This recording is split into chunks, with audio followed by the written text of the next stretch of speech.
I think when we understand learning, we have to know that learning is a process of how you process things, how quickly you catch on to things, how quickly you can read, how quickly you can comprehend. And when you have more time to customize your learning and curriculums in that area, I think it helps kids it helps kids not waste time.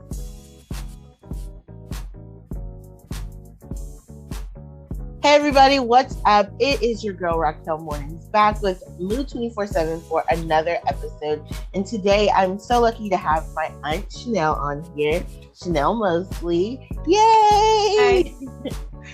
She is here to talk to us about a bill that was just passed in loving memory of my uncle who passed away 2 years now. It's going on, and to talk about what that bill means and what it stands for. So the bill is called Dexter Mosley. I'm not really sure all the details of it, but I know it does allow homeschool students to participate in activities of those who are in public schools or in areas around them. So let's get started. Can you explain the bill to us? Hey, Keely, thank you for doing this interview with me. I wish you all the success in the world. But the name of the bill is called the SB 46, the Dexter Mosley Act. And basically what it does, it allows all homeschool students to be able to participate in extracurricular activities, and it's from the ages of 6 through 12th grade. And the things they have to do to be required to do it, they have to be enrolled in school at least 30 days before the school year starts with the school in their district. They also have to either do it virtual, they could do it face-to-face, or they can do dual enrollment, which would be for high school students, but it is for kids from 6 to 12. And a lot of people think about it just being sports, but it's not just a sports bill. It's a bill where people can do drama, they can do any kind of extracurricular, voice lessons, choir, band. They can do any of those activities in their school districts. And that starts immediately now, since the government's already signed it on May the 6th. That's awesome. So tell us why you got into homeschooling. Like, how did that start for you all? Well, homeschool was definitely new to me. I was not the creator of deciding that my family was going to do homeschooling, meaning that Dexter and I, we dated for a while through college. We kind of raised our nieces and nephew up a little bit, and we just saw what he saw, I would say, more things than I was aware of, because I went to public school. So I never thought of it being any different. I thought this is how kids are raised and go to school. So anyway, he said, when we have kids, he said, we're going to homeschool. And I'm like, okay. And so I think when Dominic was about 3 years old, I decided to sit down with her and start doing some, preschool type work, doing ABCs, counting numbers and things like that. And so she was, catching on real quick. And, mostly all kids catch on real quick. I thought my child was really smart.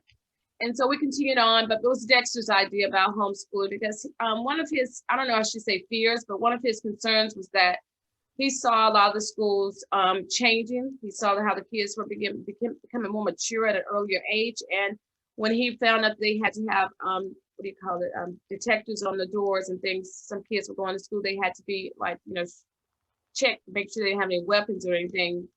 That was a big concern of his. And he was like, well, if I'm going to send my kid to school and they got to have these type of security things there, why should I feel comfortable with that? And that was one of his reasons. The other reason was he knew that private school could be an option, but was not willing to pay that kind of money or make it happen in any kind of way. When he was able to spend time at some schools as a journeyman coach, seeing the same characteristics of some kids being mature, but just feel like, homeschool must be my best option, because that way I'm able to guard, I'm able to monitor the things that my kids are learning. So it was Dexter's idea how to begin homeschooling. Oh, that's really cool. I love to hear that story. So can you tell me what the homeschooling community is like? Because I grew up in public school. That's all I've ever known. I had siblings go, of course, to private school and things like that. And they always told me there was like a big difference and the work was harder and that type of thing. And they did get some special treatments with having Chick-fil-A on Wednesdays. But other than that, I was in public school the whole entire time. And I enjoyed it. I loved it. And I loved to, be able to be social and stuff. But tell us how the homeschooling community was for the kids, for you. Mm. Well, the homeschool was definitely new to me because, like you said, I grew up in public school also.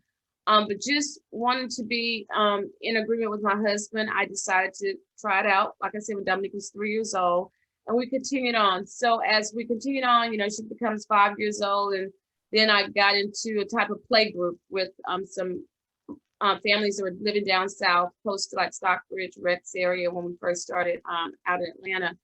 So after that, we moved to the north side of Atlanta, and I realized that my kids needed some other kids to play with and things like that. So I found a group called Dash. And Dash is a homeschool group that stirred out of the Perimeter Cheer Group that is a homeschool support group. When I say homeschool support, it is a support system that helps not only just the children, but it helps the parents. It helps us navigate through different curriculums and giving us ideas of what we can do. It also helps us with field trips. I mean, it's a whole group that really just comes as a community to support one another in whatever need that the person may need. And I'll say that we've been probably a part of Dash for over, I'll say over 15 years we've been a part of Dash. And we've shared ideas. We've done day co-ops with them.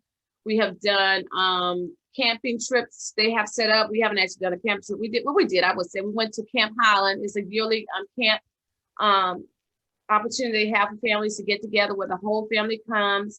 We have moms retreats. We have moms meeting. We have just play days where the kids go by age. We have teenage groups. We have high school groups. I mean, we have a resource of a lot of different groups that are doing it. But I'll say that homeschooling is a very customized type of environment for your child. And that's how we did it. They have hybrids. They have a whole resources of lots of ways you can teach your children. So there's not really one way to homeschool. And I would definitely dismiss this myth for everybody. When people say they homeschool their children, it does not mean they're at home with their child the majority of the time. There's so much opportunity outside that we've grown into to understand that our children are constantly learning, that we are learning as adults all the time. And so I say for homeschool is however you customize it to be, whether it's in the house, out of the house, both, but it's just a matter of continuous learning for, everybody. Okay, yeah, because typically, like you were saying, I've always imagined like homeschooling being at home and that type of thing. So to know that like you guys do get outside of the house, you go to the communities and you homeschool together as one. That's really exciting to actually hear that different aspect. It's not a typical thing that you would expect as far as it goes. I'll add this too, Keely, for you. Some people have this. It's another type of homeschool. They call it how do you say? Well, they take their kids to their jobs and they actually participate. I know a family that I met early on.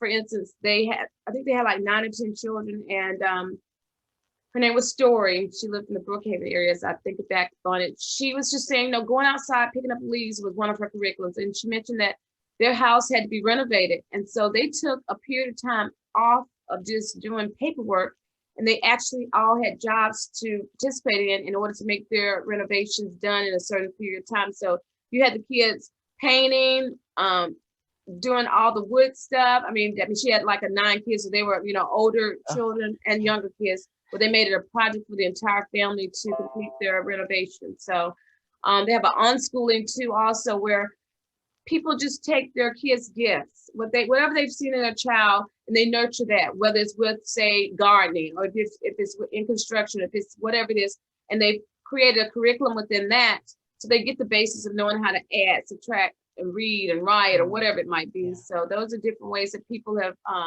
taken up on homeschooling. But I see there's so many opportunities when we just understand about our child, because they all learn different, but they all have a gift. Yeah. So what are some advantages that you think your children have taken away from with homeschooling versus being in a public school or in a private school or just any type of charter school or anything else? What do you think they've personally have been able to like succeed in a way from that they wouldn't have gotten anywhere else? Well, they've had the opportunity to know who I am as a mother because they spent more time with me than they have with someone outside the house. I would say I've had the opportunity to try to set some character skills, morality, and the integrity that I decided that was one reason why I wanted to homeschool, even though Dexter asked me to homeschool. I had to figure out why I wanted to homeschool. So I wanted my kids to have a foundation of who they were and whose they were. So we've established that, but that's not to say that they don't still have some areas to grow in, but Right. they understand what our house rules are. They understand that we serve the Lord in my house and that they've had an opportunity to learn about communication skills. They're not very timid about, talking with people and expressing their ideas or their opinions about things. They have the opportunity to communicate with their siblings, and they have the opportunity to show an example of how they're supposed to act or not supposed to act. They have an example of how their study skills are supposed to go. They have an opportunity to support each other when they are learning, and they definitely learn from each other. I mean, I think the more kids I had, the easier it was for me to homeschool because something was set up for them to model, and they have modeled Right. that throughout, their homeschool. Even though there's a gap between the boys and the girls, I still think they have the expectation of what they're supposed to do as they see their older siblings get older. They realize, and they don't. It's not as much of a pushback as it was in the first Right. couple ones. Possibly want to get on the yellow school bus every morning. So I think that's been some advantages of it. But like I said, everybody has to choose what works for their family. But just knowing your child is the main thing. I think is very important to know. Oh, that's exciting. Yeah, you get to spend more time Mhm. with your kids. So that's yeah, that's an I would say that's definitely a positive factor out of all of it. Just being able to spend more time, because I know even with my mom's busy schedule now and just growing up and her like working and me going to school or whatever the case may be, I know she always wanted to spend more time. Um, but with activities and stuff, she was always happy to see that. So with them being able to join activities with high schools and stuff, getting back to the bill, how do you think that helps them along with homeschooling? I mean, if I can ask, what what is the difference from them going to public school and participating in the activities versus going to homeschool and participating in the activities? I think just looking on because we have been able to participate in activities, such as swimming. The girls, they swam probably since they were like at least 10. The average age was 10 when they started swimming, and younger for Dallas. But they've had the opportunity, to engage with kids from public private schools. But now I think as children, they will get to understand that they're all kids. They all like some of the same things. And I think it'll dismiss some of the myths that people have about the homeschool kids, as far as the children will know that they're regular kids and that they like the same things and that they can come to a community. And that'll be more, I think it'll be just bringing the community together. Yeah, they're homeschooled, but it won't be as much of a stigma like it used to be. Right. Like, there were some weirdos or some geeks or people that just do lesson that, don't go outside and do all the other activities that other kids do. I think it'll just dismiss some of those, and there'll be more of acceptance. I think the parents will probably engage in more conversations about, how the different learning styles are, and some things that may help just equip each other and to relax in some areas, as far as, making sure that their kids know everything that there is to know in a book, understanding how books are, how school is done, meaning that when you first go to school, usually the first couple of months are just review what you even did last year. So it's not like you've got to finish everything. It's that learning is never Right. something that ever ends. There's Mm-hmm. continuous thing, and that we want to Most build on definitely. the skills that the kids know. Right. Right. Yeah. So that's big. Yeah. To just keep them on the same path, because a routine is very important. So yeah, that's really good. So another question I have is, um, I know at the beginning you were talking about how Dexter, it's so weird calling him that. I'm Yeah, gonna after say that. Uncle Dexter. Yeah, I'm gonna say Uncle Dexter. Uncle Dexter was talking about, the safety of the kids and metal detectors, and understanding the matureness at such a young age and stuff.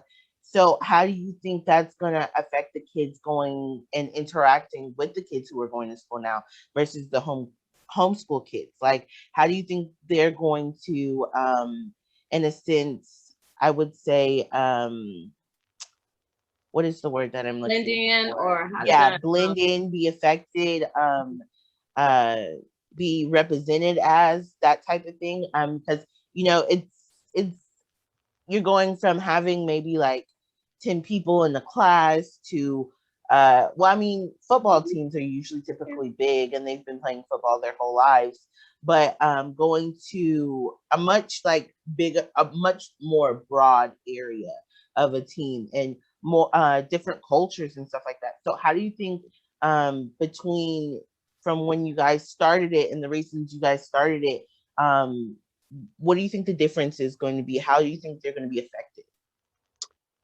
Oh, that's a lot of areas to cover there, but well, I would say for and it'll depend on where the children are. Like here in Metro Atlanta area Right. versus rural areas, it's a little bit different because your the population of your groups and stuff are going to be diverse. I would say for instance, our co-op, we have probably like 60 kids or whatever it is. They're in there, and this is all the siblings and everybody together, whatever, in just our classical conversation type of environment. In our extracurricular type activities where we did like Dash Day or whatever it is, they maybe do basketball and all those different extra things, and some science, academic classes. You got to probably total about maybe say 100 kids or so. I don't know, but I think what's going to happen is that the kids are not going to be, I mean, they're going to go into it basically just like they would anywhere else. They just know it's going to be a bigger type of environment where they've got more kids. The diversity would possibly more there. We have a little diversity in our areas that we have with the co-ops and the groups that we participate in. I think they're going to go in as kids, first thinking whatever. Kids in the teenager age and the high school age, they may have a little bit reservation, depending on the child, because I know my kids, I never know how they're going to react till they get there. But for the most part, I think a lot of them are very confident in who they are. Not to say that they're perfect children, but I think they take it with an open eye. A lot of them probably be more observational. I don't think that they won't be influence at all, but I think that they'll be a little bit hesitant, and first we'll do a lot of more observation to figure out, what group I am, especially depending on if it's a very friendly group or if it's a hostile group. Every child's going to act a little bit different based on what they receive in their home. You understand? I think the ones that are very wise, they will evaluate, they will do more observing about which groups and which kids they're going to really intermingle with more per se than just diving into it, because it is a bigger environment, I think. But I think they'll be excited, first of all, because they'll be either doing the extracurricular activity they really have passion for, or the sports they've always participated in. That'll be the main focus. But with all the outside influences, depending on how the kids welcome them in, that will determine what comes out of them based on what they've received from their home environment. Making sure you still have a strong home front. Whole 9 yards. And kids are vulnerable at any time anyway, because we all as adults, we sometimes change when we get in our environments outside of our homes. So it just depends on what choices you're willing to make. And that's why, I said, that's why I had to decide why I wanted to homeschool and what was the purpose of me homeschooling, was trying to build a solid person who knew who they belonged to and who they were. Okay. Yeah, most definitely. That makes sense. Are you at all nervous about your kids going to play sports and interact with the other kids, or how are you feeling? Are you happy about it, or are you just like, okay, like, let's see how it goes? I'm excited to see where this can take the boys. I won't say I'm nervous about it right now, because Dexter is my oldest, and son, and that's in sports. He has a couple more years, and he's been playing in his rec league ball with his friends in the neighborhood. Not this neighborhood, but at Murphy Candler, since he's been about 7 or 8, I guess. So I'm not really nervous about that. I guess depending on where we are in that transition, it may be some hiccups if I'm not where I think I should be. But right now, I'm just thankful that the bill has been able to pass. The opportunity is there. Anytime there's opportunity and change, there's always a little hesitancy, but I think I'm learning that you should get excited, because if you really are a believer and you believe God has good things for you, that it's all good. It's going to work out and fall into place where it needs to. And for your child, I think you just need to investigate as much as possible about it before you dive into it, because if you have some reservations or have some fears or just some nervousness, you need to figure out why is it there. Why is it there? What are my real concerns? So that's the way I'm looking at it. But I'm excited to see, how it's going to turn out. Mm. Yeah, I'm excited too.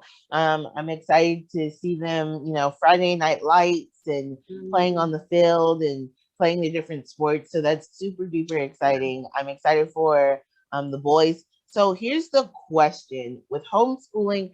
How do you think, what do you think is the difference from raising girls and raising boys? I know there's a big difference in raising the two in general, but in homeschooling, being around your kids all the time and, going to different programs, what have you picked up has been really different from you? Oh, that's what boys do. Okay, that's not what the girls do. Yeah. Well, I'll say first, academically, the girls were they didn't have as much energy as the boys. And it's right now the girls are at a stage where they were able to do things independently. The boys, it's like you have to maintain a hand-on approach to them. Actually sitting down and doing a lot of the academic things to make sure they keep up with what they're supposed to be doing. When it comes to raising them, I'll say that boys are easiest seem to make friends.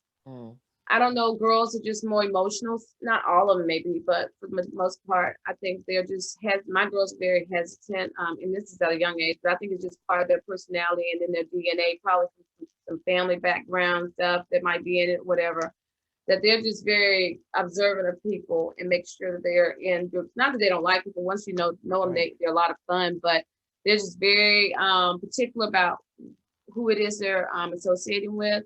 My boys, they have tons of friends. So, they're just outgoing, and they have friend groups in all parts, from church to Dash to our academic part of it, in the neighborhood. It doesn't matter. As a child, they want to play, So they've been much easier, I would say, to cultivate friendships with, where I didn't have to, send them anywhere. They just seem to gravitate to kids. And, the boys just seem to be a lot easier than the girls. Yeah. Yeah, I have to say the exact same thing. My mom says the same thing about me and my brother all the time. She's always like, yeah, Steven, he has been friends with people since kindergarten. And I have friends from kindergarten still. But we don't talk as much. We don't contact as much. But Steven, as soon as he comes into town, he's looking everybody up. He's, talking to, he makes sure to keep in contact. I'm a terrible person that tries to keep in contact. That has been always my weak spot. So I definitely understand that in a sense. And being more independent, my mom says growing up, I was always the type that I want to study on my own, versus my brother's hey, mom, sit down, quiz me, go over this with me. And so seeing and understanding that is interesting. And hearing you say that, it's just yeah, I think that's how it is for a lot of guys. Guys don't have a lot of the, I would say, a lot of the background emotions, like you were saying. Not to say that girls are over emotional, but just, saying in that sense, guys are okay, well, you said that, I'm going to shake it off, or I'm going to move on and go on to the next thing, and that type of thing. But girls are more I'm sorry. When I was saying about the boys and girls, now maybe too the girls had to have that kind of observant thing, because I'm trying to think, as they got into when Dominic was high school, Diamond was middle school, Dallas was kind of elementary school, when Dexter started having some illnesses, where they had to take ownership of some things that they were doing. Not full ownership, but for the most part, they did take ownership of what they had to get done. So props to them and their maturity and, taking upon whatever it is they had to do. But maybe, I think circumstances might change that too, when a child decides, hey, I gotta step up, because this is going on, I need to help my parents out. Or it could be the total opposite. Oh, I want some help, I want some attention. But I think that might be a reason too, compared. So I won't put everybody in the same basket, but for the most part, I've seen girls are pretty much more mature when it comes to taking charge and going ahead, and boys, kind of come a little bit behind that. Yeah, I think I'm a little bit more bossy than my brother, just a little bit. So yeah, I understand that 100% for sure. So another question that I have for you is, how do you think homeschooling is preparing your children? Because I mean, in a sense, some would say, oh, well, when they get into bigger classrooms, they're not going to understand, or they're not going to be able to fit in because they're not used to it, or they're not used to socializing and going to school and having activities, or wherever the case may be. So how do you think, in a sense, that homeschooling your student helps, or homeschooling your child helps in the long run for them going to college and going off and being successful? Oh, that's a good question. I think we need to understand about learning and the process of learning, why we had institutions. It goes back to a lot of history and why they set up a school system. But I've learned that, learning always starts in the home. No matter if you go to public school, private school, and homeschool, it's going to start from home anyway. And starting from home, you got a foundation of why you're learning, the purpose of learning, what you do with the information that you're learning with. And that all builds into your character. It builds into, the activities you get into, even if you go outside the classrooms and things like that. So when I think about learning, I think you have the opportunity to get the meat of why you're learning, get the meat of things you should learn. It's not just a bunch of fluff. It's not a bunch of things that you'll never ever use again. It's things that you can apply to life right then in your household, then outside your household, and so forth and so on, which prepares you for college. Because I know that some of the tests and things that they're getting ready to change, they're probably not going to have to take those tests in the next 5 to 10 years based on the things I've studied so far. I think when we understand learning, we have to know that learning is a process of how you process things, how quickly you catch on to things, how quickly you can read, how quickly you can comprehend. And when you have more time to customize your learning and curriculums in that area, I think it helps kids not waste time, see how meaningful the things they're learning are. You get to get a grip of what they're interested in, because sometimes you can take something someone's interested in, you can put all the strands of learning, math, science, reading, English, grammar, whatever, you can put it into that, and you'll get more out of them because you got their interest. Right. Therefore, if you're on that type of plane of trying to teach it in that way, I think kids they're gonna read, they're gonna learn faster than someone that's not interested in what they're doing. For instance, the curriculum we do is classical conversation. Our curriculum is not about making 100. It's not about getting all the work done.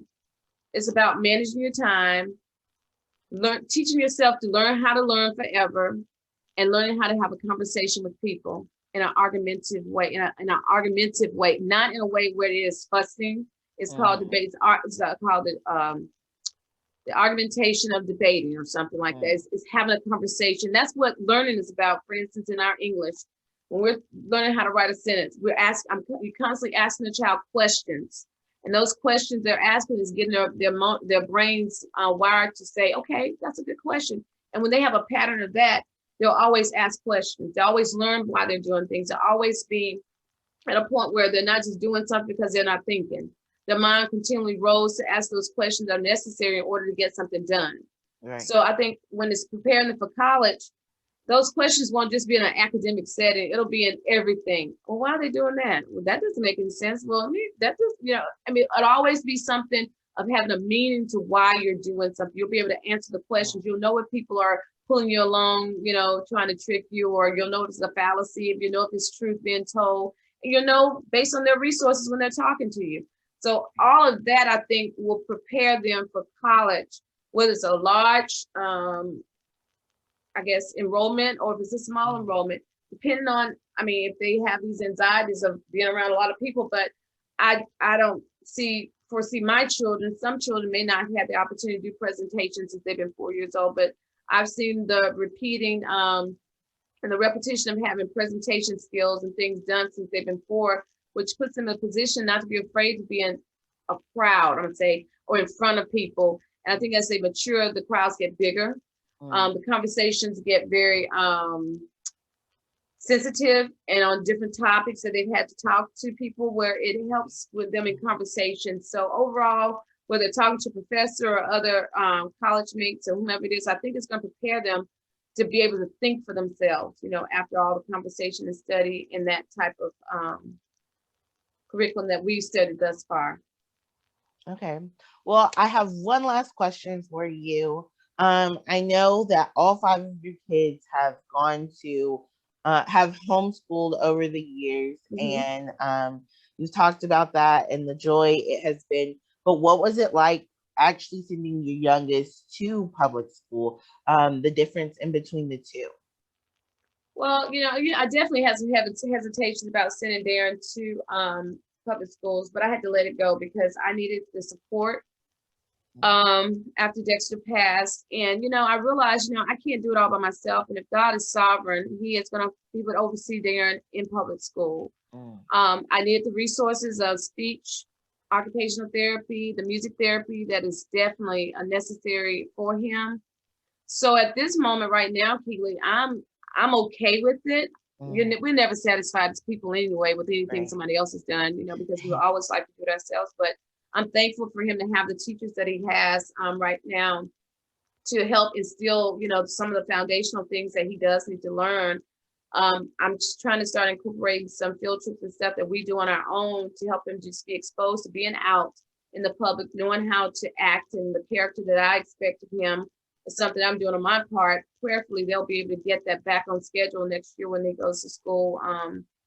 But right now, I'm okay with it. I'm okay with it. I think he is learning a lot. I can customize some things a little bit better, but that's because it would just be me and him. It wouldn't be a classroom of, you know, 7 or 9 kids that are in this class and have different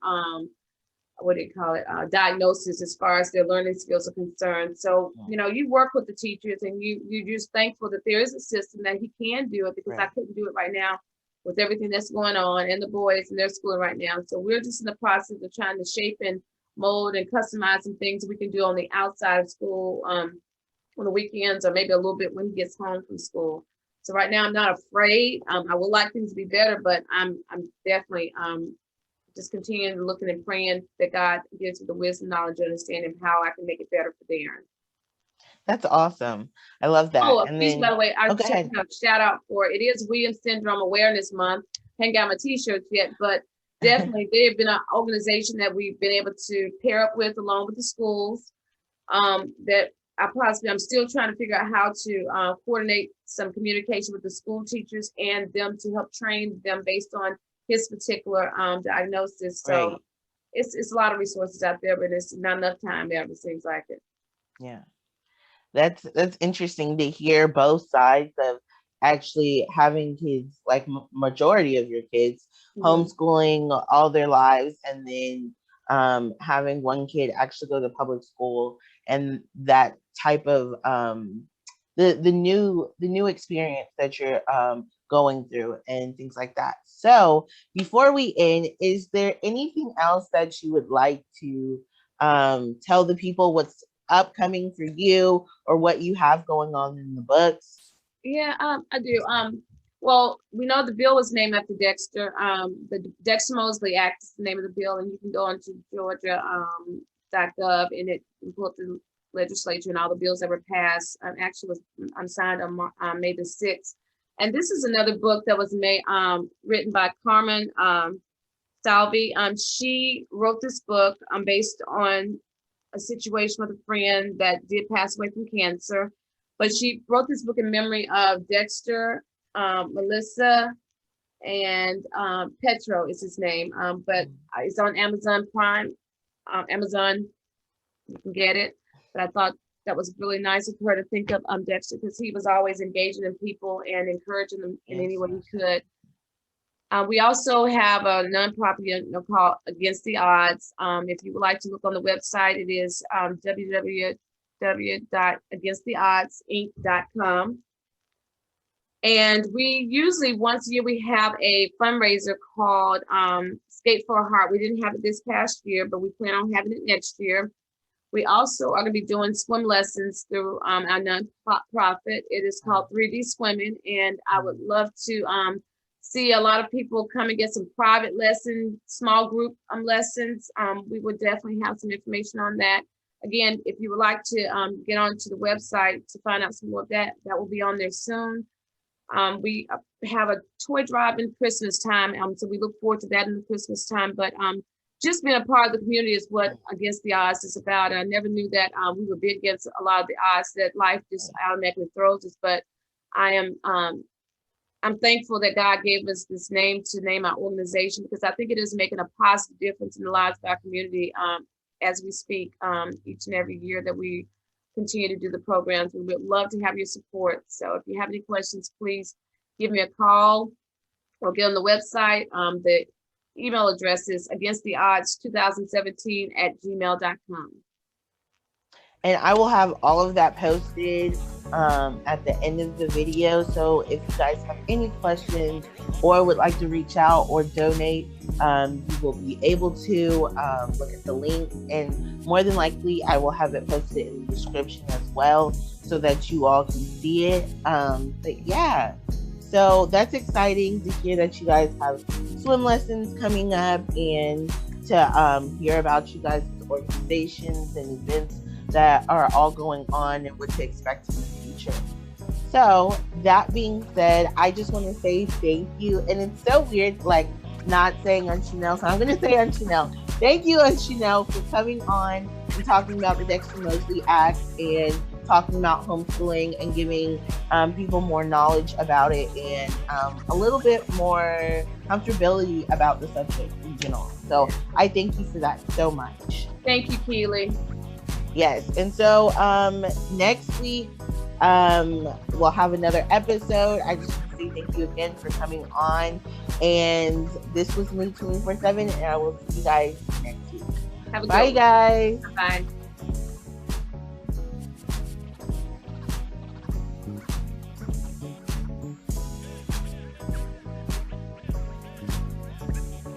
Okay, ready?